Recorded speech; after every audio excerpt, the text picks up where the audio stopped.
pelos quais todos os leitores passam. No vídeo de hoje eu vou falar das dificuldades que todos nós, leitores, passamos.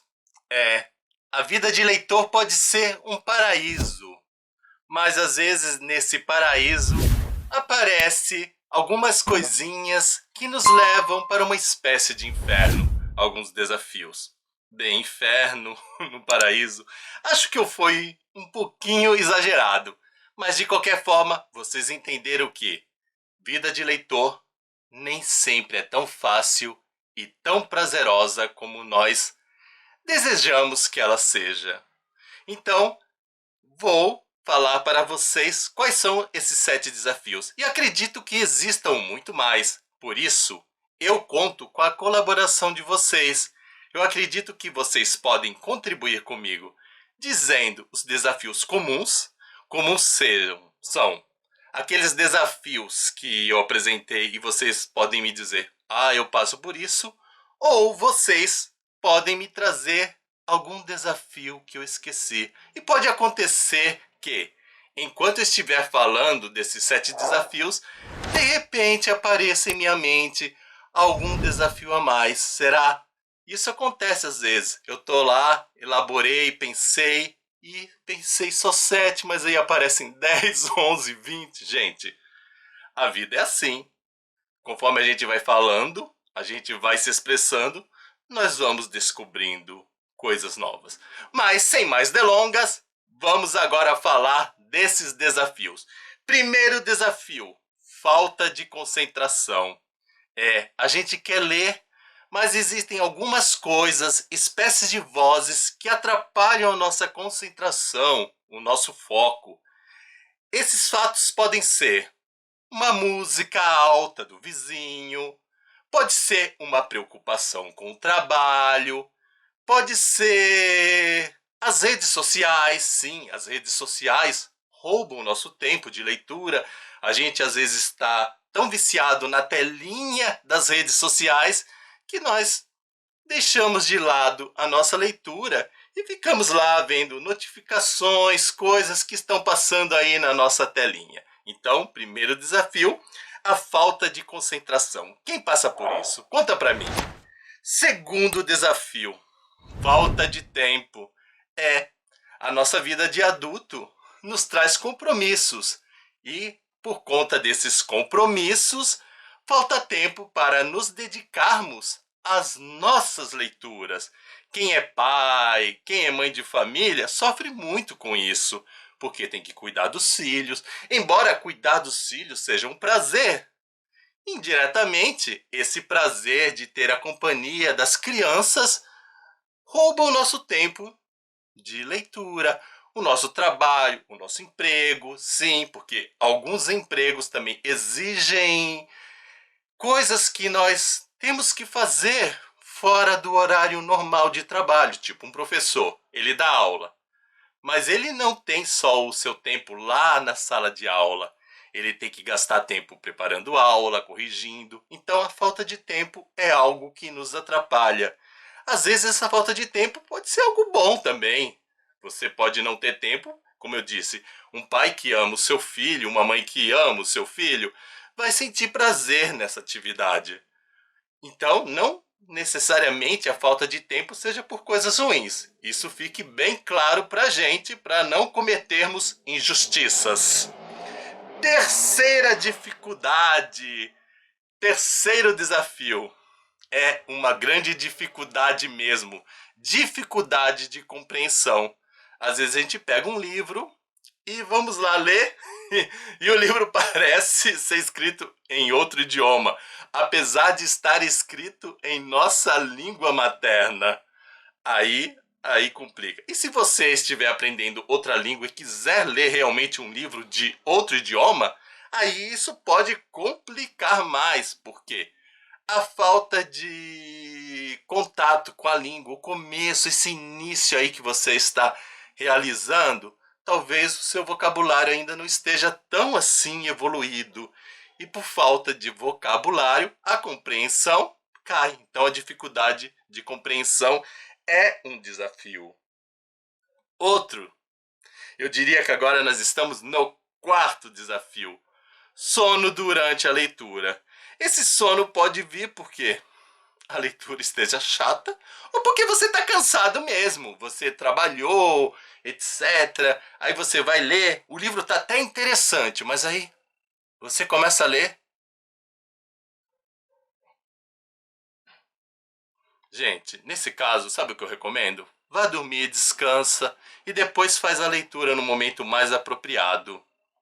Podemos passar para o quinto. Ah, esse quinto de vez em quando me atrapalha bastante. Eu acho que esse quinto é um dos mais problemáticos para mim. Falta de dinheiro. Infelizmente, temos que falar da nossa realidade. Livros estão ficando cada vez mais caros, sim. E por conta disso, falta dinheirinho para comprar. Eu estou passando por um momento de vacas gordas nesse momento, mas eu sei que as vacas gordas nem sempre vão ficar gordas. Em breve elas emagrecerão, aí essa falta de dinheiro vai me prejudicar. E mesmo estando na época das vacas gordas, eu diria assim, de vez em quando acontece de não ter todo o dinheiro. É impossível você ter todo o dinheiro para comprar todos os livros que você quer.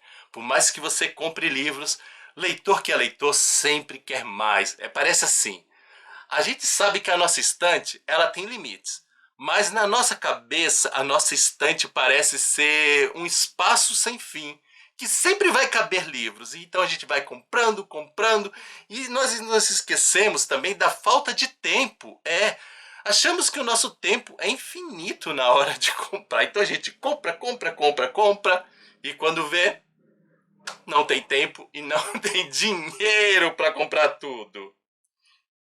O outro, sexto desafio, influência externa, que eu sutilmente chamaria de carência, sabe? É aquele momento em que nós lemos só para agradar os outros. Muita gente passa por isso, porque quer queira, quer não, a leitura é algo que nos conecta com outras pessoas.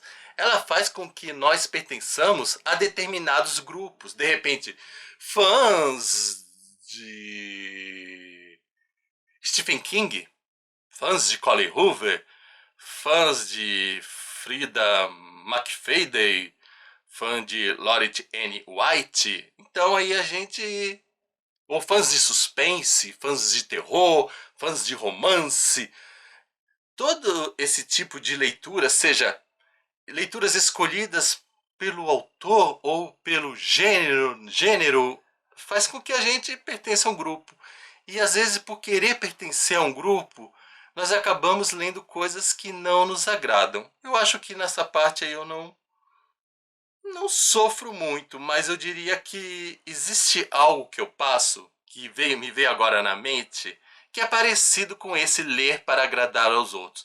Eu nunca tive essa coisa da carência, do emocional, eu vou ler só para agradar a tal pessoa. A não ser, não. A não ser quando eu estava apaixonadinho por alguém que gostava de ler, aí eu li o livro para agradar aquela pessoa, se é que me entendem.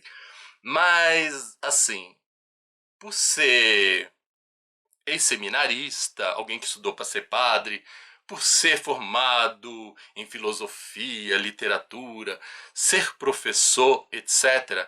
Algumas vezes as pessoas vêm e pedem para mim: puxa, eu gostaria de saber a sua opinião sobre tal livro, sobre tal coisa. Elas pegam um tema que aquele livro aborda. Qual a sua opinião sobre isso? Especialmente quando foi lançado lá Código da Vinci.